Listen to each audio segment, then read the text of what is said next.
Salut, moi c'est Niki. Moi c'est Bi, Bienvenue dans le podcast Madame attrape ton cœur. une conversation à cœur ouvert entre deux copines d'origine camerounaise et bissau-guinéenne. Qui ont quitté leur vie parisienne pour s'installer à Abidjan. Dans ce podcast, on vous parlera entre autres d'identité, de féminisme, de carrière professionnelle. D'expatriation, de santé mentale, d'art et de culture. Aquaba! Hello Niki, comment tu vas? Ça va, Vie, et toi? Ça va. Ça va. Bah, on va dire ça va physiquement, mais mentalement, c'est pas ça. Je sais pas, à chaque fois on enregistre des épisodes, il y a des trucs de ouf qui se passent dans l'actualité. C'est incroyable. Bah, c'est pas lié en fait à nous quand on enregistre, c'est qu'en fait, dans l'actualité, il y a beaucoup de choses qui se passent et on est peut-être plus sensible à ce qui se passe que d'autres, ou bien quand on arrive au moment d'enregistrer, c'est le moment où on est censé vider notre sac, et là, bah, tu te dis, bah, t'as toute cette frustration que t'as envie de déballer, quoi. Grave. Bon, juste pour replacer les choses dans le contexte, on est le 31 mai, quelques jours après la mort de George Floyd, et quelques jours après la proposition de loi pour qu'on ne filme pas les policiers pendant les arrestations en France. Donc je peux vous dire qu'on est monté à bloc là. En termes de frustration, échelle au max. C'est même pas de la frustration, moi je dirais c'est de la rage. Ouais, non mais oui. Tout. Pour moi, quand t'es noire, t'as deux réactions. Soit tu exploses, soit tu dis, bon ok, tu prends sur toi et tu avances dans la vie. Et tu fais les choses, tu vois. Ah, moi je dis juste, on prend tout le temps sur nous, et donc t'as des phases où bah, ça explose. Ouais. Et là, je pense qu'on est en plein dedans. Voilà pour C'est ta nouvelle? les nouvelles. Sur mes nouvelles. Mais la chose positive que je trouve, c'est qu'aujourd'hui, on a les moyens de ne plus laisser les choses passer, tu vois. Chose que nos parents n'avaient pas avant. Maintenant, on a les réseaux sociaux, qui est une arme très puissante. Et dès qu'il y a un truc, il ne faut pas laisser passer, quoi. Ouais, totalement. Voilà. Bah, moi je sais qu'aujourd'hui j'ai envie de partager un texte que j'ai écrit. J'en ai écrit beaucoup cette semaine parce que ça allait pas. Donc au début je voulais dire que je voulais partager un engouement. Mais en fait, c'est pas juste un engouement parce que c'est quelque chose que j'ai depuis que je suis très jeune. Ouais. On va dire que c'est un peu comme une meilleure amie, une meilleure ennemie que je trimballe et qui prend de la maturité et qui s'affirme aussi. Et je pense que, bah, comme je le dis, en fait, c'est un truc qui est partagé par beaucoup d'hommes et de femmes, notamment noirs, dans ce monde. En fait, c'est une rage qui me dévore de l'intérieur. Et c'est James Baldwin, d'ailleurs. C'est l'auteur afro-américain qui en parle très bien, avec sa citation « Être un noir dans ce pays et être relativement conscient, c'est avoir la rage au ventre la plupart du temps. » Ah, ça. Et ça, c'est ce que j'ai. Donc, dans mon texte, c'est cette rage, ma meilleure amie, je la mets parfois sous sourdine et j'oublie ce qu'elle peut déclencher en moi quand elle est alimentée par trop d'informations. C'est ce que j'ai fait récemment. En effet, les réseaux sociaux, qui sont à la fois un outil merveilleux de découverte, d'échange et de partage, sont également source de confusion, de colère, de choc émotionnel, pour avoir un impact sur la santé mentale.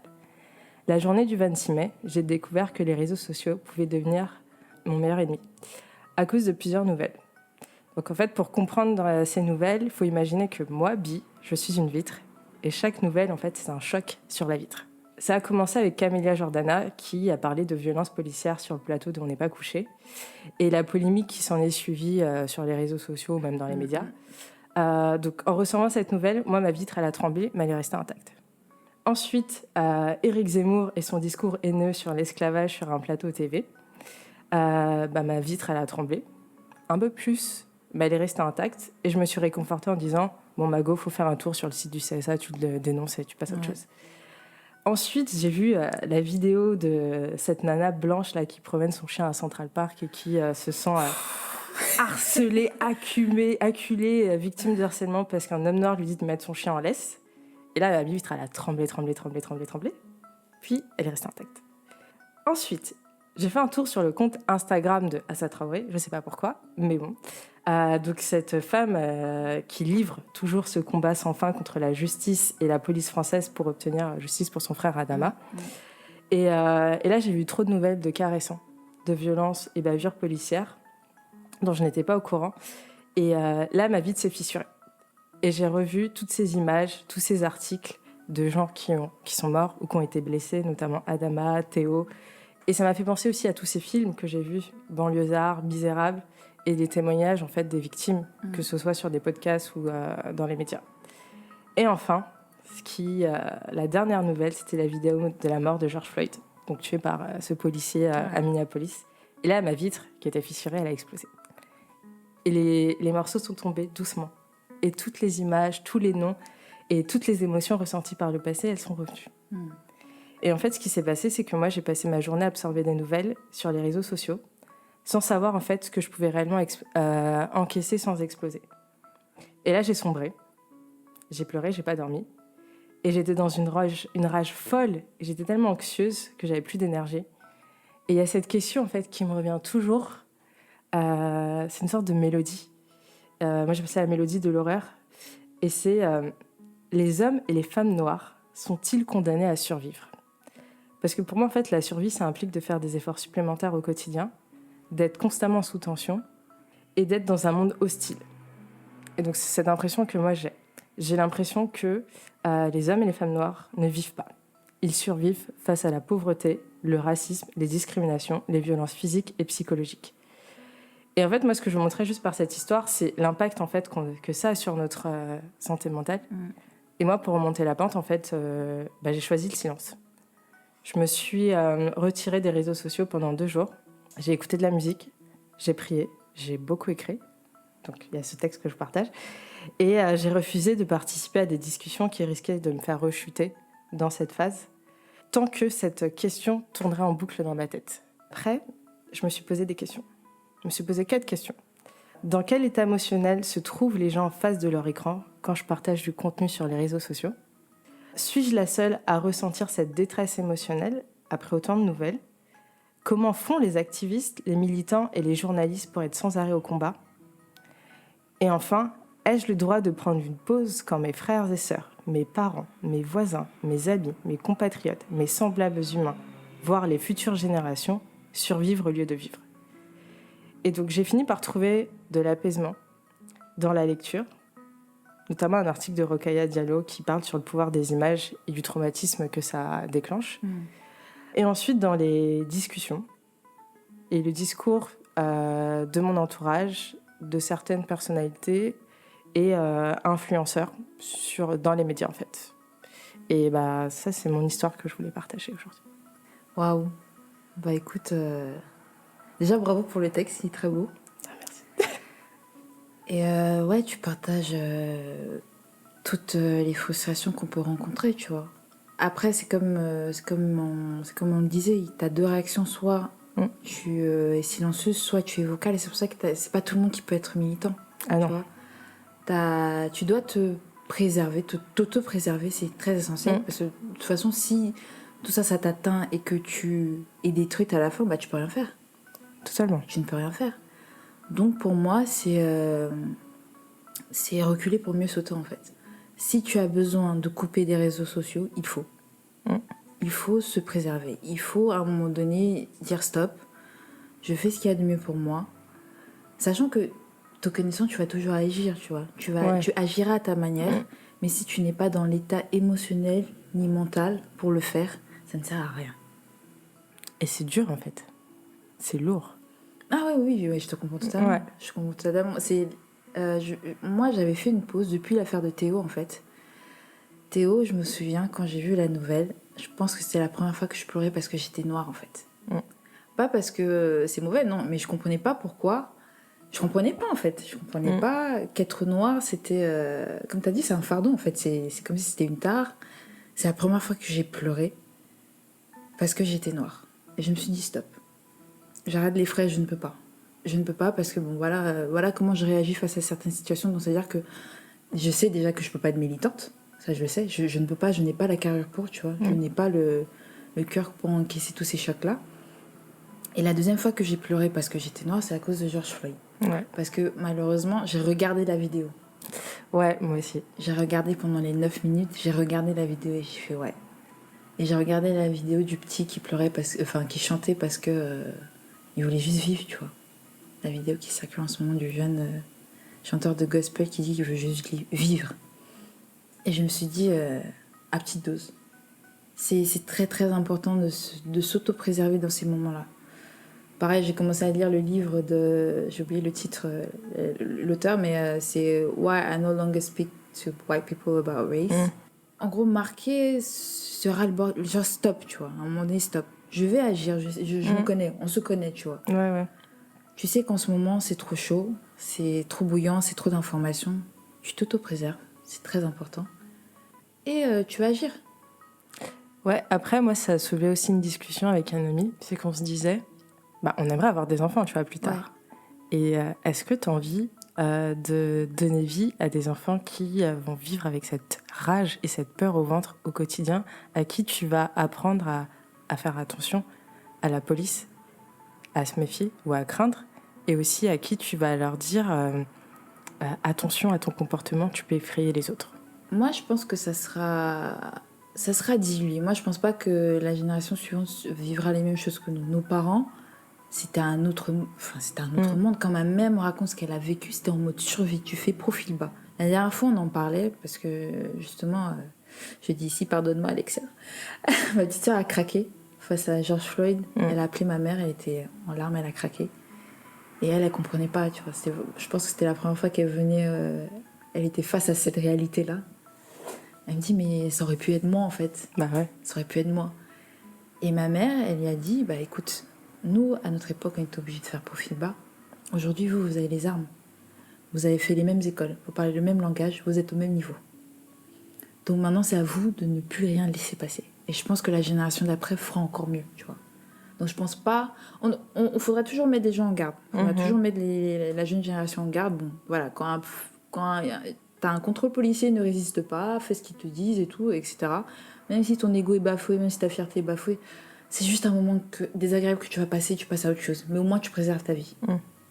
C'est ça qu'il faut se dire. Et je trouve ça tellement dommage, tellement dommage, qu'aujourd'hui, il faille se méfier de ceux qui sont censés nous protéger. Tu vois ? Ça, c'est dur. Ça, c'est vraiment dur, parce que... Mais bon, c'est la vie, et en tant que norme, malheureusement, ce sont des réalités qu'on doit intégrer. Donc voilà, donc je pense pas que la génération future fera mieux. Ah, j'espère. Non, il faut de l'espoir. mieux. Que ce soit noir ou blanc, je sais qu'ils feront mieux. Parce qu'aujourd'hui, on a les armes pour dénoncer, on a les armes pour éduquer les personnes. Aujourd'hui, franchement, l'ignorance, c'est un choix. Avec tout ce qu'on a comme accès à l'information, c'est aussi vraiment, vous êtes dans des conditions extrêmes, mais l'ignorance est un choix. C'était les nouvelles du jour. Eh ben, dis donc, sacré Noël. C'est la vie.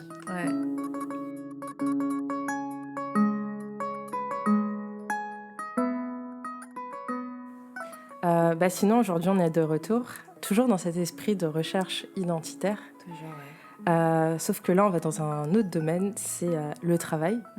Là où on passe énormément de temps au quotidien. On a passé plus de 20 ans sur les bancs de l'école à être formés. Ouais, 20 ans. Ouais. Ah ouais, j'avoue. Si tu commences à la maternelle, t'as 3 ans, tu vas à l'école, quoi. Ah, c'est chaud. Non, bon, bref. On a passé plus de 20 ans à être formés à comment intégrer le monde professionnel. Attends, en plus, si tu retapes des classes, ça veut dire que c'est même pas 20 ans. C'est pour ça que j'ai dit 20 ans, parce que moi, j'ai passé plus. Mais bon. Vas-y.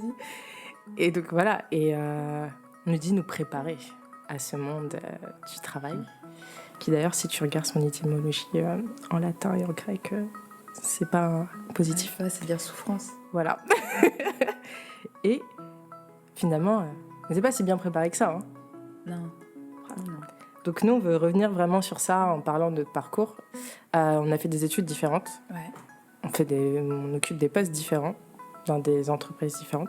Mais c'est toujours le patriarcat. Voilà, c'est vrai. Et on vit quand même les mêmes réalités. Exactement. Donc, je pense qu'on peut commencer déjà à parler un peu plus de nos études et ce choix de carrière qu'on a fait. Ouais. J'avoue que toi, tu as un parcours d'études assez intéressant. Donc, est-ce que tu veux expliquer pourquoi ces choix plutôt, et comment t'en es arrivé là ? Je vais commencer par... Déjà, il faut savoir que, comme j'ai dit, j'ai commencé en France, puis je suis rentrée au Cameroun, puis je suis revenue en France. En France, système francophone, donc un maternelle classique. Quand je suis allée au Cameroun, on est allé dans un système anglo-saxon. Donc ça veut dire que je faisais tous mes cours en anglais, jusqu'à ce que je passe en première. Après, retour en France, je bascule dans un système francophone. Donc, en fait, c'est trop bizarre parce qu'à ce moment-là, en fait, on aurait dit que c'est comme si mon cerveau s'est inversé. Je sais pas comment vous expliquer. Mais on va prendre l'exemple de la division. Ouais. La division dans le système anglo-saxon, c'est d'une manière. Et les francophones, c'est à l'envers, en fait. Ouais. Donc, en fait, c'est cette image-là. J'ai dû tout réapprendre. Absolument tout. Bah, tu sais, on dit souvent que la langue, en fait, ça te donne un système de pensée et une manière de véhiculer ta pensée. Grave. Ça n'avait rien à voir. Et je me souviens, surtout en français, j'avais de sales notes parce que, bon, je sais pas si c'est moi ou c'est ma personnalité ou c'est le système anglo-saxon. On va droit au but, tu vois. On va pas mettre des papiers cadeaux autour du truc. Non. C'est pourquoi ça? Si. Point barre. En français, on va dire oui, introduction, corps du texte, conclusion. Voilà. On fait de la rhétorique. Non, mais du coup, je sais qu'en français, j'avais de sales notes parce que bon, je savais pas genre broder, je savais pas écrire de longs textes. Et j'ai dû réapprendre tout, absolument tout. J'ai eu mon bac, bon voilà, j'ai continué les études normalement. Mais surtout, un truc qui m'a marqué, quand je suis revenue en France, j'avais 15 ans. Et je me souviens que mon oncle, la première chose qu'il m'a dit, c'est il faut que tu bosses dur. Il faut que tu bosses très dur, il faut que tu réussisses tes études, il faut que tu aies ton bac. Et n'oublie pas que tu es noire et tu es une femme. Je savais que j'étais noire, j'avais 15 ans, je savais que j'étais noire. Mais pourquoi est-ce qu'il me le disait, tu vois? C'est toutes les questions qui trottaient dans ma tête. Je me souviens, quand il m'a dit cette phrase, je sentais que c'était une mise en garde, en fait. Et du coup, j'ai commencé à appréhender. J'ai dit, mais qu'est-ce qui se passe, en fait? Pourquoi est-ce qu'il me fait prendre conscience que je suis noire? C'est quoi le problème, tu vois? Et encore plus que je suis une femme, qu'est-ce que ça veut dire? Et c'est là où j'ai commencé à remarquer que tout mon entourage, à chaque fois, on va te rappeler que tu es noire et que tu es une femme. Et qu'il faudra que tu travailles 10 fois plus que tes camarades blancs. De mes 15 ans jusqu'à aujourd'hui, on m'a répété ça. C'était c'était ça tes armes en fait, pour affronter la vie en France. Et là, comme j'ai dit, c'est là où j'ai commencé à remarquer. Même ma mère, elle me dit, il faut que tu te rendes indispensable au travail. Parce que bon, pour elle, logiquement, j'allais finir en France, voilà, j'allais évoluer dans le milieu français. Elle me dit, il faut que tu te rendes indispensable au travail pour qu'on oublie ta couleur de peau et qu'on ne voit que tes compétences. Et du coup, j'ai pris ça comme arme et j'ai fait mes études, tu vois. Et bon, tu connais les parents africains, t'as pas beaucoup d'options, soit t'es médecin, soit t'es ingénieur. Tu vois. Donc quand tu commences à vouloir faire des trucs marketing, tout ça, là, ça passe pas, tu vois. Après, je peux les comprendre. Ils ont immigré pour... ils se sont soit expatriés, soit immigrés, l'un des deux, ça dépend des contextes, pour en gros nous donner toutes les cartes pour avancer. Ils se sont beaucoup sacrifiés. C'est ça, voilà. Donc je pense que c'est pas pour faire... Il n'y a pas de sous-métier, mais c'est pas pour faire... pas le même étude que quoi. Voilà, c'est pour viser le max, tu vois. J'ai fait médecine. Ça n'a pas marché. Mais c'est parce que tu avais une envie ou c'est que tu avais suivi... J'avais toujours voulu être médecin. Toujours. Mais tu sais, la vie, voilà, tu planifies des trucs, la vie... En plus, j'étais hyper précoce. J'ai eu mon bac, j'avais 16 ans. Je devais avoir mon bac à 15 ans, mais j'ai retapé une classe, donc j'ai eu mon bac à 16 ans. Enfin bref. Quand nous, on faisait la Java au lycée. J'ai eu mon bac à 16 ans, donc ma vie était un peu tracée, tu vois. Donc 24 ans, je devais sortir médecin. Je devais passer mon permis à 18 ans. Tu sais, genre, j'avais tout planifié. Bon, la vie a dit... Ferme ta gueule. Tu fais ce que je te dis. Bon, ça s'est pas fait. Et bon, par la force des choses, je suis entrée dans une école d'ingénieur. Une école d'ingénieur où on fait du développement, agro-développement. Et pendant en fait, je suis rentrée pour un but précis. Je voulais finir dans tout ce qui était, en gros, gestion de l'eau. Je sais pas pourquoi j'avais une sensibilité pour ça, gestion de l'eau, de l'environnement et tout. J'étais très sensible à ces aspects-là. J'ai bossé que d'arrache-pied pendant 2 ans pour avoir les bêtes de notes. En fait, pour choisir cette école-là, qui était très cotée, il fallait avoir un bon classement. Ouais. Système français. Je te jure. Donc, je me suis tuée et tout. J'ai eu mon classement. Je pense que je pouvais postuler à cette spécialité-là. Et à la dernière minute, j'ai changé. Je me suis orientée vers les industries. Et j'ai changé, pourquoi? Parce que j'ai vu les débouchés de, justement, le truc de gestion de l'eau, là. Et je me suis dit, meuf, tu es noire, voilà, faut pas... Tu vois, il y a des... Je sais pas si pour toi, tu le vois comme ça, mais il y a des métiers où il faut pas s'orienter quand t'es noire, tu vois. Il y a des trucs où tu vas pas... ça, on m'avait dit. Tu peux pas exceller, tu vas galérer. Du coup, je me suis orientée dans les industries. Je me suis dit, bon, de toute façon, ça, que ce soit l'industrie A ou B, je vais trouver du taf. Y a pas de souci. Donc, tout ça pour dire que la phrase tu es noire et tu es une femme, en fait, a façonné ma carrière professionnelle, tu vois. Ça a façonné mes choix d'études, ma carrière et tout. C'est ouf parce que ça peut briser des rêves en fait. Oui, en fait, c'est ça. Et quand j'écrivais l'épisode, justement, je me suis dit, mais en fait, je saurais jamais si je me suis mis des freins ou pas. En fait, je ne saurais jamais. Mais, par contre, il y a un truc que j'ai kiffé. Tu sais, quand t'as le choix et tu dis non. Ça, c'était jouissif, tu vois. Quand j'ai choisi ma SP, au final, j'ai dit non. Mais Ouais, bah. c'était le petit kiff. Donc voilà, et toi? J'avoue que moi j'ai eu une phase au collège où je voulais être médecin. Ouais. D'un côté, c'était bon, l'influence familiale et me dire ça c'est important, tu peux aider partout dans le monde et c'est stylé quoi. Puis en fait, moi j'ai pas un esprit scientifique. Donc très vite, j'arrive en seconde, je comprends que c'est pas pour moi, je lâche l'affaire. Et là, je me dis le business ça a l'air sympa puisque moi je faisais du coup je suivais de l'économie Ouais. et j'aimais bien ce qu'on voyait. Et je me suis dit, bon tiens, je vais peut-être me spécialiser plutôt en commerce international parce que ça te permet de découvrir des cultures, étudier des langues étrangères. T'as le côté aussi histoire et jeu de pouvoir. Donc après, j'ai découvert que ça s'appelait la géopolitique. Et après, je voulais comprendre aussi comment les entreprises elles devenaient grosses, quoi. Ouais. Et elles allaient partout dans le monde. Et en plus, ça partait dans une idée, je vais bosser en Afrique ou avec l'Afrique.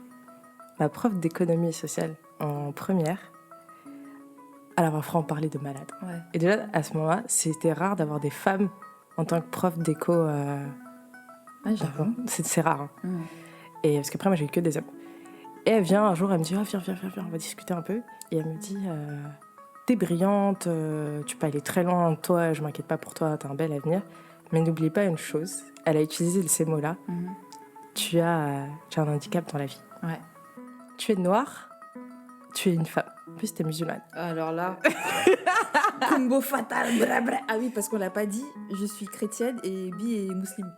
Donc je me dis, qu'est-ce qu'elle me raconte? Elle me dit, tu vas devoir travailler plus. Dis-moi, j'ai vu tes capacités et tout, mais est-ce que t'as pas remarqué que parfois t'as des professeurs, tu vois, sont un peu bizarres avec toi au début? Ouais. Je me dis, j'avoue que je suis toujours obligée de démontrer que je suis capable.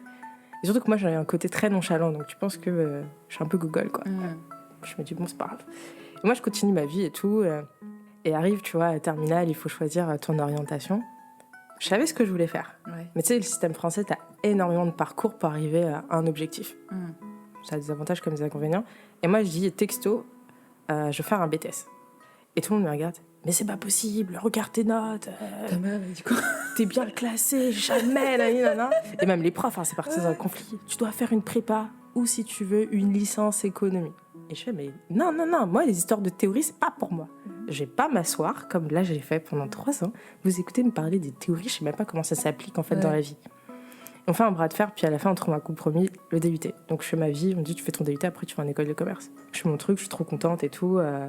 Et tout se passe plutôt bien, parcours linéaire. Et arrive première année de master, j'ai un dilemme. Je sais pas ce qui s'est passé. Bon, j'avoue que quand je suis revenue de mon Erasmus en Espagne, là, ma tête a été chamboulée. Ouais. Et j'ai eu un dilemme assez important.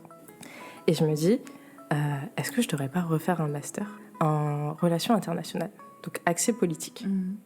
Parce que pour moi, je me posais cette question, est-ce que c'est le politique ou est-ce que c'est l'économie qui sont plus pertinents dans tout ce qui est développement? D'accord. Et là, je tournais en rond, puis après, je dis, vas-y, fais ton parcours, fini. Et à la limite, si t'aimes pas, tu reprends un master en relations internationales. Donc c'est comme ça que j'ai fini dans mon truc commerce international, avec plein de rêves. C'est des rêves. Et voilà quoi. Après, c'est comme toi, ça a façonné en fait ma carrière. Hein. Ouais. Et après, je m'avoue que je me suis pas restreinte moi par rapport à la carrière. Mais je sais pas si. En fait, j'aurais jamais la réponse. Tu vois. Je sais pas si je me suis restreinte, mais en fait, le problème c'est qu'on te dit que c'est un handicap. Ouais. Ah, c'est le mot qui s'utilise. Moi, c'est pas la première fois qu'on m'a plusieurs fois dit c'est un handicap. Donc tu dis bon, t'as déjà ça. Enfin, sachant que le mot handicap quand même, il est fort, tu vois. Bah ouais. Moi, je trouve ça déjà. Ouais, c'est un manque de respect. Bah par oui, rapport vis-à-vis des gens qui ont des vrais handicaps, tu vois. Enfin, c'est quand même grave de me dire que je suis une noire et je suis une femme noire et c'est un handicap, c'est chaud. Bah on dit que ton identité est un handicap. Ouais. Mais finalement, tu dis que t'es une femme et t'es noire. Pourtant, t'es dans l'industrie qui est quand même un domaine d'hommes. Oui, ici. Non, même en France. Non, oui, non, Ouais. non. J'excelle ici, Oui. tu vois. Parce qu'il ne faut pas oublier que les carrières qu'on a ici, on aura attendu très longtemps, genre très longtemps avant de les avoir en France. En te disant que tu es jeune. C'est ça en fait. C'est ça en fait, parce que oui, en plus de tu es une femme noire, on te rajoute que tu es jeune. Qui est un autre handicap d'après eux. Qu'est-ce qui t'a fait dire, bon bah tiens, je vais bosser dans l'industrie? Et d'ailleurs, dans quel domaine de l'industrie? Moi j'ai toujours voulu bosser en agroalimentaire. Enfin, je suis toujours dans cette optique-là, aider les autres, tu vois. C'était d'abord la gestion de l'eau, après, enfin c'était d'abord être médecin, après c'est la gestion de l'eau, maintenant c'est l'agroalimentaire. Je dis, bon, de toute façon les gens auront toujours faim, tu vois. Donc, j'ai bossé dedans. Et aussi, je suis sûre de ne pas chômer, en fait. En fait, il y a surtout ça à la fin. Tu te dis, bon, je suis sûre de ne pas... je vais pouvoir rebondir. Ouais. C'était ça la phrase, quoi qu'il en soit, je vais pouvoir rebondir. Non, c'est pour ça que je me suis orientée dans cette voie-là. Et franchement, je ne m'attendais pas du tout à ça. Hein. Enfin, je ne savais pas que ça allait être un problème, entre guillemets, que je sois femme, jeune. Enfin, moi, j'y allais parce que bon, ça m'intéressait. C'était de la logique, c'était de la mise en place de trucs, c'était résoudre des problèmes, j'aime ça. Mais à aucun moment, je me suis dit qu'être femme dans un contexte-là, j'allais galérer, quoi. C'est là où l'école a failli. en fait. L'école ne te prépare pas à ça. Ouais. On va te donner de grandes théories et tout, mais jamais on va te dire que en fait, demain, tu vas manager des personnes qui sont plus vieux que ton père. Ouais, ça, c'est vraiment horrible. Moi, je sais que, par exemple, dans mon choix de carrière, je me disais, bon, commerce international, tu peux bosser dans beaucoup de trucs, logistique, finance, développement commercial, même communication, marketing. Et après, moi, j'étais, bon, tiens, je vais me faire kiffer. J'ai vu que j'aime bien faire des rencontres, faire des déplacements, voyager et tout. Tiens, fonction commerciale, c'est sympa. Ouais. Et en plus, tu vois tes résultats directs, c'est visible, donc tu sais ce que tu fais, quoi. Et en parallèle, comme toi, tu chômes pas, il y a toujours du taf, on a toujours besoin de quelqu'un qui va vendre des choses. Et c'est bien payé. Bon, l'argent, quand même, c'est important. Et surtout que moi, tu vois, je voulais absolument grimper les échelons, quoi. Ouais. Donc, carriériste à fond, et je me dis, bon, ça c'est bien, tu vois. Moi, je supporte pas tout ce qui est théorie, donc si je dois passer mon temps à juste lire des textes et pondre des théories, je pourrais pas, et des concepts.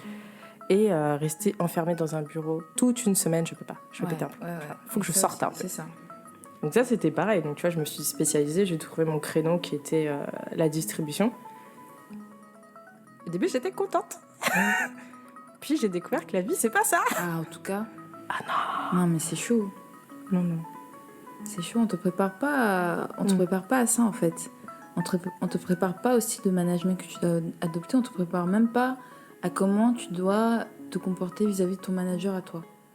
Ben c'est ça, hein. Et ça a un impact direct en fait sur ta vision du travail, parce que tu commences avec une telle vision du travail A, puis en cours de route ça change, et quand ça change, c'est là où t'es perdu, tu sais pas trop, tu te poses des questions. Ouais. Et je pense que c'est pour ça qu'on a aussi beaucoup de gens qui se posent des questions sur moi, quel est le sens de ma vie, est-ce que je dois me reconvertir, est-ce que je dois continuer dans qui font des bilans de compétences, il y en a plein qui, enfin, dans notre entourage, il y en a plein qui le font, parce que quand tu goûtes à ça, tu te dis mais c'est pas du tout ce à quoi je m'attendais, c'est pas du tout ce pourquoi j'ai étudié si longtemps en fait. Ouais. Et, moi je me souviens le premier jour où j'ai travaillé, je me suis dit bah putain, si c'est ça ma vie, non merci quoi. Non mais c'est vrai, je me suis dit mais c'est pas possible. En fait c'est toute ma vie travailler. Ça devient ça en fait, le travail. Enfin, à part ça, il te reste quoi? Il te reste le week-end et les soirées où t'es trop claqué, tu vas dormir direct. Et encore, ça dépend des soirées. Hein. Ouais, c'est ça. Bah, comment dire? Moi, je sais qu'avant, je me disais, tu vois, le travail, c'est la finalité. Et justement, c'est ça le problème. Mais tu sais, je suis sortie d'école, dans ma tête, c'était ça, tu vois. Le travail, c'est la finalité. Pour moi, c'est l'endroit où tu vas apprendre. C'est un peu une école en continu où tu passes du temps à apprendre. Moi, j'adore apprendre, donc c'était cool. Tu vois, c'est ça. Je me disais, on est dans un environnement stimulant, bienveillant. On fait plein de choses, on met des choses en plein. Attends, moi, je savais pas, tu vois. C'est naïf. Tu vois, tu te dis, bon, voilà. Après, je me dis, bon, je travaille comme ça. Après, quand j'ai 45-50 balais, je suis fatiguée. Je deviens consultante ou coach, tu sais, à mon compte et tout, Mhm. pépère. J'ai toute ma thune, tu sais. J'ai fait carrière, je suis allée le plus haut possible et c'est fini, quoi. Puis après, je suis tombée et la chute était violente parce que je me rends compte que le travail, c'est pas la finalité. Oh, bah oui. Et j'ai dû accepter qu'en fait, le travail, c'est en fait un moyen Exactement. pour arriver à ta finalité. Ouais. Donc, si toi, ta finalité, surtout qu'en fait, je disais la finalité, mais en fait, il y a plusieurs finalités. Et donc, du coup, c'est un moyen pour se faire de l'argent, pour avoir de la stabilité, aussi s'épanouir dans ses passions Ouais. et se faire kiffer, faire des bons moments et profiter de ses proches, quoi. Ouais, moi, mon problème, c'est le temps que ça prend, en fait. Bah ouais. C'est ça, moi, c'est là où il y a... Enfin, c'est là... Toute ma frustration, ça prend trop de temps. Justement, en préparant l'épisode, je suis tombée sur une vidéo brute de la philosophe Julia de Funès qui parlait du télétravail. Tu sais qu'avec le Covid-19, là, enfin la Covid-19, whatever, ils sont en train de repenser la manière dont il faut travailler. Et elle disait que le télétravail serait un moyen de remettre la place du travail dans une vie. En gros, elle disait que justement, on a tendance à penser qu'aujourd'hui, non, c'est même pas on a tendance à penser. Aujourd'hui, la finalité d'une vie, c'est le travail. Alors que c'est pas ça le but. Comme tu disais, c'est un moyen en fait. Et le télétravail permettrait justement de remettre les choses en ordre. Et aussi d'éviter le présentiel. C'est aussi. où tu vas au travail, tu montres que tu es en train de travailler alors que tu fais rien. Alors que ça, montrer que tu es en train de travailler, c'est déjà un travail en soi, tu vois. C'est tout un énergie. C'est toute une pièce de théâtre que tu dois monter, tu vois. Donc ça éviterait ça et ça serait intéressant de faire un hybride des deux, d'alternance entre télétravail et travail physique. Mais même moi, télétravail, ça me dérange. Parce qu'en fait, moi, je fais vraiment la distinction entre travail et ma vie personnelle. Déjà, même les freins que je porte au travail, je ne les mettrai jamais dans ma vie personnelle. Pour te montrer à quel point la scission est importante. Mes collègues... Bon, après, mes collègues aussi, c'est différent, tu vois. C'est différent, c'est très hiérarchisé et tout, donc je peux pas forcément traîner avec tout le monde et tout. Même mes collègues, il y a une séparation. Genre, voilà, mon téléphone, tu as les contacts du travail, tu as les contacts... On ne mélange pas les deux. Parce que pour moi, c'est dès qu'il y a une... Pour moi, c'est une manière à moi de me protéger, de mettre des limites. Parce qu'on est jeune. Et il y a des fois, l'équilibre vie pro et perso, il n'y en a pas, quoi. Surtout ici. Il n'y en a vraiment pas. Et le pire, c'est quand tu as ces frustrations, c'est d'en parler à tes parents, parce qu'on n'a pas le même rapport au travail. Non, enfin, c'est pas qu'ils comprennent pas, mais je vois d'où ils viennent, tu vois. Donc pour eux, c'est inconcevable qu'on chipote pour des trucs comme ça. Ah non. Tu sais, on fait partie quand même de la génération où il faut être passionné pour qu'on fasse des trucs. La preuve, les entreprises n'arrivent plus à nous garder parce que dès que ça nous saoule, on claque la porte, tu vois. Je suis un parfait exemple. Mais nos parents, c'est juste inconcevable. Ils comprennent pas. Ils disent, mais il y a une phrase que ma mère me dit souvent en dialecte. C'est genre, je vais dire choumi-poum, tu vois. Je sais pas, désolée, je sais pas prononcer, c'est en baboune. Elle dit, mais reste tranquille, en fait. Genre, reste tranquille, accepte la situation et reste tranquille, tu vois. Quand il se passe des trucs, elle me dit, reste tranquille. Parce qu'elle, elle est en mode survie. Enfin, voilà, quand elle te raconte son parcours, c'est un truc de dingue, en mode survie, vraiment. Alors que nous, aujourd'hui, on est plus passionnés à faire de peau et tout, bon, sans non plus faire n'importe quoi. Faut pas être... Enfin, je sais pas, faire de l'astronomie, espérer avoir un taf demain, ici, par exemple, tu vois. Enfin, je prends un cas extrême. Ouais. Mais pour eux, c'est juste inconcevable. Ouais, bon, j'avoue qu'on a quand même un peu un certain confort. On peut se permettre de faire ça, contrairement à eux. Sûrement, ouais. Parce que moi, je sais que mes parents... Bon, pour eux, déjà, le travail, c'est juste un moyen. C'est pas un endroit où ils s'épanouissent plus que ça. Oui. Et pour eux, c'est un moyen de satisfaire leurs besoins, d'élever leur famille. Et d'un côté, moi, je comprends aussi leur détachement total par rapport au travail. Parce que, bon, voilà, eux, ils ont quitté la Guinée-Bissau avec leur diplôme bissau-guinéen. Ils arrivent en France, c'est pas reconnu. Ouais. Bon, c'était comme ça dans les années 80. Et c'était galère de trouver un travail. Donc, dès que tu en trouvais un, ça te faisait pas plus chier qu'autre chose, tu le gardais. Hein. Ouais, du moment où tu pouvais nourrir ta famille et tout. Ouais, ma mère, c'est pareil, elle a dû reprendre ses études à 45 ans. Parce que bon, voilà, elle avait... Ouais, ils comprennent pas. En même temps, ils soutiennent quand même. Hein. Donc, Ils soutiennent, mais il y a des limites. Tu vois, il y a des limites. La dernière fois, je parlais à ma mère, je dis, ouais, je vais faire... juste comme ça, tu vois, des paroles en l'air. Je dis, ouais, je vais faire une année sabbatique. Elle fait, Genre, c'était... Mais en même temps, tu viens de lui dire que tu vas pas travailler.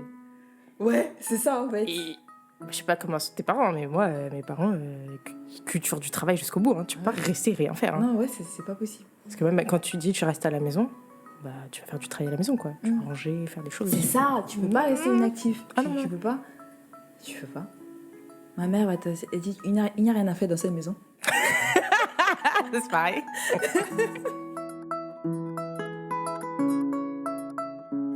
Moi, j'ai trouvé ça quand même dur. Hein. La fonction de manager, je trouve ça dur. Surtout ici, comme je dis, je le redis.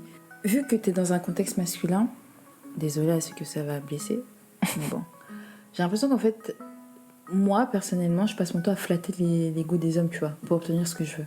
Ouais, c'est Il faut ça. toujours caresser dans le sens du poil, il faut toujours faire attention, il faut toujours... Voilà, jouer la carte de la demoiselle en détresse. Ils adorent ça. Des fois, t'es obligé de fermer les yeux sur certains trucs. Pourtant, tu bouillonnes à l'intérieur. Ouais. Mais tu sais, bon, si ça va te permettre que le travail avance, ouais, choisis tes batailles, tu vois. Après, moi, tu vois, gérer des équipes, je l'ai vu dans différentes zones. Ouais. Parce que du coup, j'ai vu en France, et je l'ai vu ici. Flatter les égos, c'est pareil. Moi, à 23 ans, on me dit tiens, tu vas gérer des équipes. Ouais. Bon, principalement des hommes, mais qui avaient 10-15 ans de plus que moi. Et donc 10-15 ans d'expérience de plus que moi. Ah bah oui, c'est ça. On me demande de faire ci, ça. Et au début, tu vois, moi, je m'impose pas parce que je me dis, ils savent plus que moi. Donc, Ouais. Dans le respect et tout. voilà, on est complémentaires. Et il y avait un gars. Mais ce gars, le gars voulait prendre mon poste. D'accord. Donc le gars m'a saboté. Ouais. Il a fait de la rétention d'informations. Ouais. Il a contesté ce que je disais. Il est même allé me descendre auprès de ma boss à plusieurs reprises. Et à la fin, tu vois, tous les collègues viennent me voir, ouais, attention, lui, vraiment, il t'aime pas, il veut prendre ton poste et tout. Et je dis, laissez-le, qu'il prenne. Le gars teste ses trucs, il fait 2 ou 3 essais, échec total. Ouais. Puis je lui dis, alors, comment ça se passe, ce que t'as fait? Ouais, bah bizarrement, en fait, j'ai pas compris, j'ai pas réussi. Je dis, ouais, mais en fait, je crois que mon taf, c'est juste me promener, vous regarder, me faire les yeux doux. Et puis finalement, le gars, il s'est barré de la boîte, tu vois. Moi, 23 ans, je me suis dit, ah, si c'est ça, gérer des équipes, franchement, ça vaut pas le coup. Hein. Ouais, on te prépare pas au coup bas, on te prépare pas au coup de crasse, on te prépare pas aux messes basses. Et surtout à faire attention à ce que tu dis, tu vois. Parce que dans une entreprise, t'as toujours des camps, Ouais. toujours des... cette espèce de Game of Thrones, comme je l'appelle dans ma boîte. Je dis, mais... En fait, faut toujours faire attention à ce que tu dis aux gens parce que tu sais pas qui est ami avec qui. Aussi. Et ça, je l'ai appris à mes dépens. Moi, finalement, ouais, gérer des équipes, c'est difficile, puis bon, ça s'apprend. Mais le plus dur pour moi, c'est de gérer ma relation avec mon responsable, mon manager. Putain, moi, c'est tout le contraire. En fait, moi, c'est toujours mes équipes, tu vois. Mon manager, bon, il est là, il est pas là, les choses avancent, tu vois. J'en ai eu plusieurs. En général, il me laisse faire. Il me laisse gérer mon truc. Mais c'est marrant que toi, tu veuilles toujours... Enfin, c'est le contraire, c'est marrant. Bah, c'est que j'en ai eu, c'était tranquille, ça comptait pas. Et j'en ai eu 3 qui, eux, tu vois, m'ont fait prendre conscience que la relation avec le manager aussi, ça compte. Ouais. Et en plus, moi, c'était ces problèmes relationnels-là qui me mettaient en boule de nerfs, tu vois. D'accord. Puis ça allait vraiment loin, tu vois. Tu sais, les bails devant te coupent la parole en réunion, le micromanagement poussé. Je peux comprendre que quand je débarque, tu aies besoin de micromanager parce que tu me connais pas, on se connaît pas. Ouais. Mais au bout d'un moment, lâche-moi les bases, quoi. Ouais, tu vois, c'est des trucs comme ça, ça m'a vraiment énervé. Et j'en ai même eu certains qui faisaient de la rétention d'informations. Il y en a qui boudaient, qu'il fallait... C'était comme si c'était mes parents, tu vois. Ouais. Non, c'est même pas mes parents, c'est comme si c'était mon petit frère ou ma petite sœur que je devais aller, viens, hey gars, c'est toi le manager. Et après, je me suis remise en question sur un truc, parce que il y a une chose, c'était ma faute, c'est que quand j'ai commencé à travailler, je savais pas dire non. Parce que, en fait, c'est lié à ma personnalité dans le sens où moi, je déborde d'énergie, j'adore apprendre, et quand je suis en train de commencer un truc nouveau, je suis tellement à fond, je vois pas l'heure passer. Puis quand j'ai commencé à trouver que c'était beaucoup trop, m'avait trop acculée, je commençais à dire non. Et ma première, non c'est pas, c'était ma 3e manager, elle m'a dit non mais tu sais que tu sais pas tu aides trop les autres. Et je lui dis, mais en fait, t'es pas dans l'open space en fait avec nous. C'est que moi, il y a des trucs que je sais pas faire ou que je peux pas faire en fait. Donc je délègue. Elle a pas voulu comprendre ce que je disais. Je suis un peu bâtarde et filou, moi, quand je veux. Je vais juste arrêter de faire ce qu'elle me demandait. Puis quand elle a compris que c'était chaud à faire elle-même, elle m'a dit, ah, je comprends, nanani, je vais t'enlever un peu de charge de travail. Mais comment tu veux commencer ta carrière quand tu sais qu'on te dit, tu es jeune, tu es femme, tu es noire, et donc que c'est un handicap, que tu puisses dire non, en fait, à certaines choses. Ce que tu dis, ça se trouve, ces opportunités-là, elles vont pas se représenter. C'est ça aussi, ouais. On a prouvé, enfin, on veut prouver, quoi. Donc, ouais, c'est ça qui est compliqué des fois. Et surtout quand tu arrives à un certain niveau, bah, tu peux pas forcément dire non. Ouais, c'est délicat. Tu peux pas, en fait. Ah non, tu vois, c'est là où je te dis qu'en fait, le travail est problématique. Ça empiète sur ta vie. À l'heure actuelle où j'enregistre, je sais que si mon téléphone sonne, je vais le prendre. Parce que je me dis, c'est peut-être une urgence du travail, tu vois. Alors que normalement, ça devrait pas. Normalement, stop, quoi. Bah ouais, et c'est pour ça que, d'ailleurs, moi, je me pose toujours la question, c'est on a de plus en plus d'outils technologiques qui devraient justement nous permettre d'être plus productifs, efficients et de devoir moins travailler, en fait. Puisque toutes ces tâches-là, ça va vite. Et j'ai l'impression qu'on fait de plus en plus d'heures, en fait. Ouais. Maintenant, je dis non. Mais avant, bah, j'avais pas ce réflexe.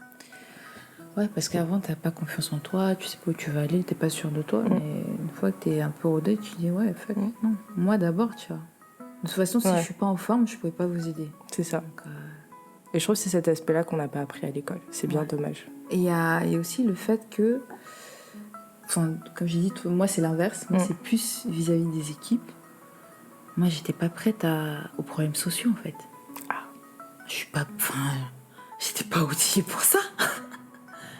Quand t'as les gars qui sont énervés et qui te disent non pour une décision que tu dois prendre, enfin je savais pas qu'il fallait autant de... Enfin, on te dit pas en fait que tu dois engager dans un pourparler, tu dois inclure les ressources humaines, que tu dois lire les textes de loi, expliquer, convoquer plusieurs réunions. Mais j'étais pas préparée à ça. Je me souviens, pendant ces périodes-là, j'allais au travail avec la boule au ventre, je me dis mais merde, si eux tous là, ils sont une cinquantaine, si eux tous là, ils décident de se fâcher sur moi, qu'est-ce que je vais dire, tu vois? Ouais. Et on te prépare pas à quand tes collègues ont un décès. Tu sais, on est quand même en Afrique, en Côte d'Ivoire et tout, c'est très très communautaire, tu vois. Quand il y a un décès, c'est tout le monde qui pleure ensemble. C'est pas juste mes condoléances, c'est tout, non. Et je me vois, à chaque fois, on doit les réunir, parler, galvaniser les équipes. On m'avait pas préparé à ça. Bah, c'est que moi, je sais que dans mes études, on avait ce qu'on appelait la conduite du changement. Ouais. Donc, on nous expliquait comment fallait faire, voire même, en fait, on donne beaucoup de tips de manipulation. Mais c'est totalement ça. C'est ça. Tu sais, on est préparé sur cette partie-là, mais juste la dimension humaine est totalement occultée sur à quel point, tu vois, tu peux aller au boulot avec la boule au ventre. Oui. Et comment pas perdre la face en fait en réunion quand ils sont tous en train de gueuler sur toi ou lâcher leurs nerfs. Et c'est ça quoi. Et quand il y a des événements tragiques, moi je sais que j'ai dû faire face à des membres de mon équipe qui se sont fait agresser. Ouais. Comment je gère ça? C'est ça. Alors que c'était dans le cadre du boulot, tu vois. Je fais bon, attends, on va aller à la police ensemble, des trucs comme ça. Mais moi, est-ce que c'est ta place? Est-ce que tu fais bien? Est-ce que tu vois? Non. Il y a tout ça, on te dit, mais. Et dans ces moments-là, j'appelle toujours ma mère. Je vous ai dit, c'est elle mon coach de vie, donc ouais. Enfin, elle me dit ouais c'est ça, mais prends sur toi, tu vois, c'est la vie en fait. Ouais, et c'est très compliqué. Au final, je trouve qu'en management, t'as une dimension psychologique qu'on néglige en fait, qui est énorme. Attends, combien de fois j'ai vu des hommes, je me dis, plus âgés que mon père, pleurer en fait. Bah ouais. Pour telle ou telle situation, me dire que ouais c'est chaud et tout. Il y a tel truc qui est à l'hôpital, il y a tel qui est machin, il y a un accident de tel et tout. Et vu que tu passes tellement de temps avec ces personnes-là, en fait, ça devient comme... ça devient limite ta famille, tu vois. Bah c'est ça, c'est ta famille quand même. Moi, avec mon petit... Enfin, avec mon petit... mes petites années passées sur Terre, qu'est-ce que je sais, en fait, au final, par rapport à tout ça? Bah le truc, c'est que dans ces moments-là, tu te reposes beaucoup sur ton éducation. Ouais. Et ton intuition.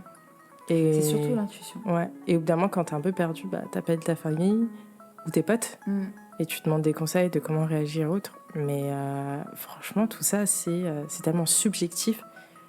Et tu vois, par exemple, tu vas avoir tel comportement avec une personne A, ça va bien passer. Tu refais la même chose avec une personne B. Ah ouais, mais ça pète. Ça pète, parce que l'autre, c'est pas sa personnalité, il est pas comme ça, en fait, ça l'intéresse pas. Mais il y a des trucs où, il y a des fois, je reste dans mon bureau et je suis démunie, tu vois. Je me dis, mais qu'est-ce que je fais ? Merde. Parce qu'au final, c'est pas juste être rentable, c'est pas juste la productivité et tout. Si tes gars sont pas bien, tu fais rien, en fait. Bah ouais. Mais bon. Après, c'est... là, nous, on en discute parce que on se pose des questions. On n'a pas les réponses, hein. Ça se trouve, d'ici 5-10 ans, on aura une nouvelle vision du travail. En plus, ils disent souvent, que ce soit des parents ou certains collègues, quand tu as une famille, tu as un autre rapport ou une autre vision du travail. Ouais, c'est peut-être pour ça qu'on prend trop les choses à cœur, tu vois. Peut-être qu'on n'a pas... ma mère dit, tu auras d'autres problèmes. Ouais, c'est ça. Tu auras d'autres problèmes. Et tu vas te détacher un peu plus.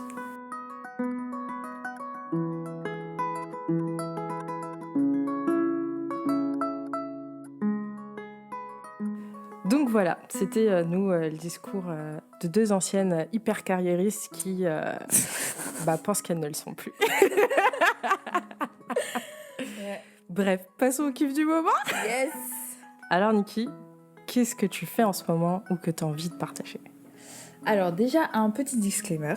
Je sais que pendant tous les épisodes, on critique beaucoup le panafricanisme. Mais en fait, on critique le panafricanisme que nous, on appliquait. C'est-à-dire le panafricanisme du canapé. Genre, tu es sur ton canapé, tu ne fous rien. Avec ton confort. Avec ton confort. Et tu blablates. Sur des choses que tu ne connais pas. Exactement. Je suis panafricaine dans l'âme. Il n'y a pas de... Voilà. Mais aussi, il faut se mettre en tête que chaque pays a son président et chaque pays a sa population. Donc, pour moi, tu peux être panafricain, mais de l'extérieur, en fait. Tu peux pas être panafricain quand t'es dans un pays africain, je trouve. Tu peux l'être symboliquement ou à petite dose, mais quand tu vois tous les problèmes qu'il y a dans ton propre pays, c'est dur de s'intéresser à un autre, je trouve. Ouais, non, je comprends ce que tu veux dire. C'est que tu visais... Ouais, ton raisonnement, il doit être plutôt localisé, quoi. Exactement.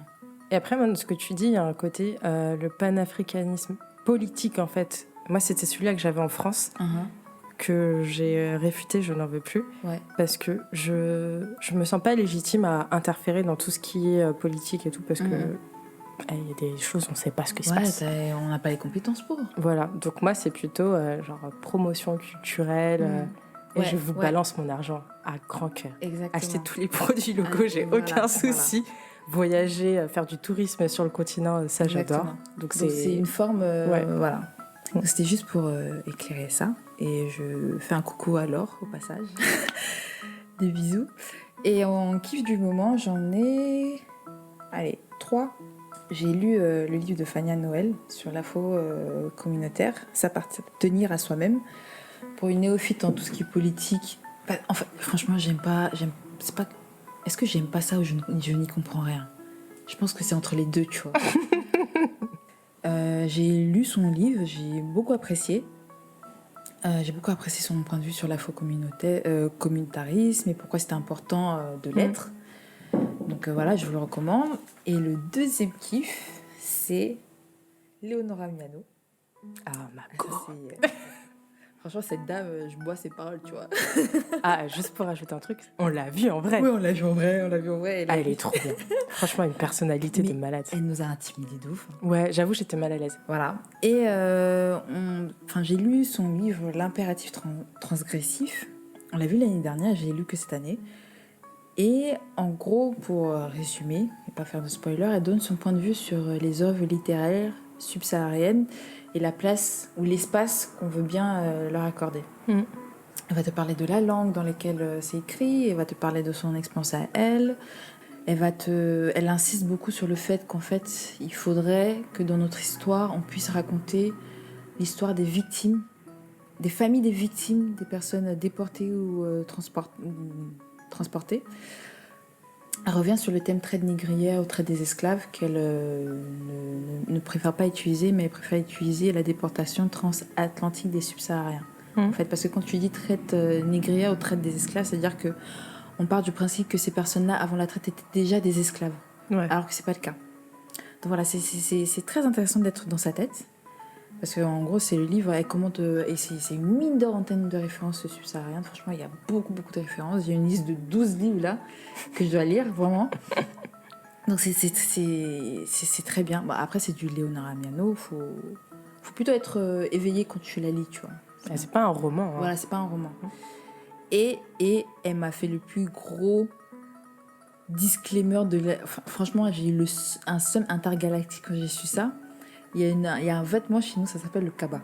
Ah oui. Gondo. Et elle dit en fait que le kaba gondo, ça a été amené par la femme d'Alfred Sacker. Alfred Sacker, c'était un missionnaire anglais qui est venu évangéliser les gens au Cameroun à l'époque. Et elle a donné ça aux femmes Douala, de l'ethnie des Douala, à porter parce qu'il ne fallait pas être à moitié nu devant Dieu.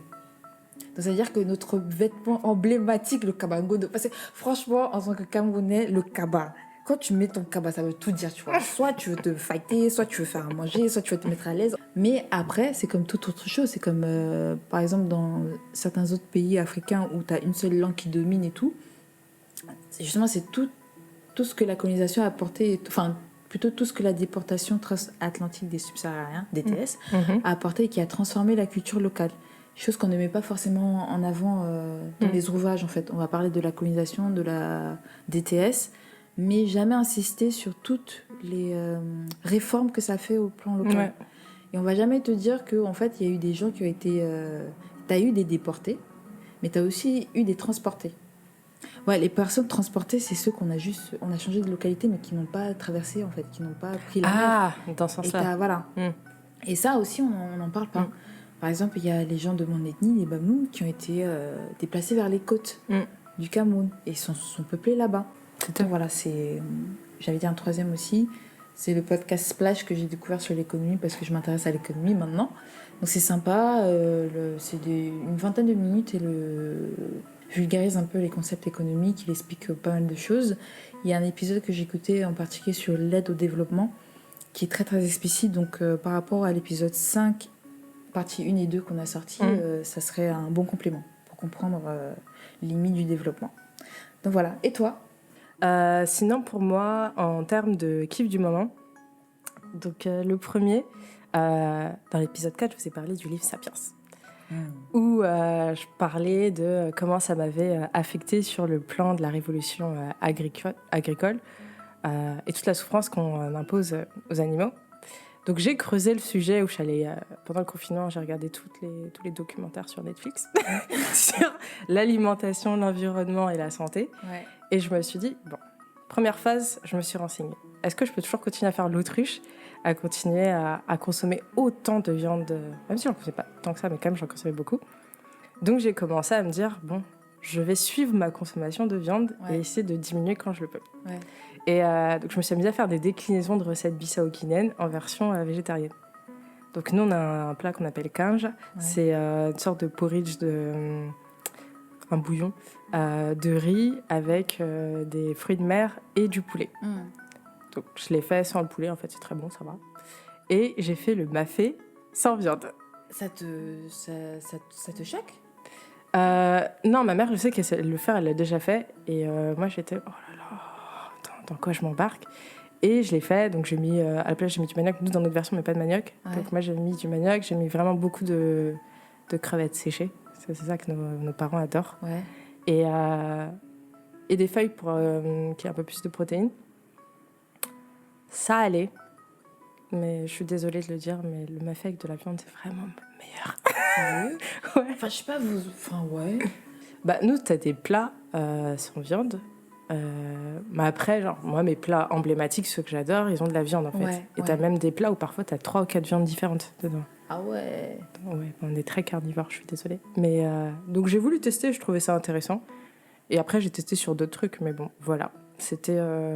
Parce que je me dis, quand tu sais, tu peux pas faire l'autruche. C'est ça. Et mon autre kiff, en fait, c'est 2 lectures que j'ai fait. Comme je me pose beaucoup de questions sur le sens de la vie, Ouais. j'ai décidé de relire L'Alchimiste de Paulo Coelho. Oh, putain, ce livre. Je l'ai relu. C'était la 3e fois que je le lisais. Ouais. Et ça m'a apaisée. Ouais. Donc, quand j'ai fait le texte là que je vous ai lu, dans ce qui m'a apaisée, c'était ça. Il y avait ce livre-là, dans le sens où il parle en fait de sa quête personnelle et le sens de la vie et l'importance à accorder au moment présent et aussi. J'ai l'impression que c'est vraiment ça, 2000. C'est ça, c'est apprendre à lâcher prise, à accepter les choses. Et j'ai commencé, je voulais la lire depuis longtemps, Françoise Vergès. Ah oui. Et donc j'ai commencé avec son livre, Le féminisme décolonial, qui, je trouve, est une introduction très intéressante à tout ce qui est afroféminisme. Ouais. Il y a énormément de références et beaucoup de références que je connaissais pas. D'accord. Elle écrit très bien aussi.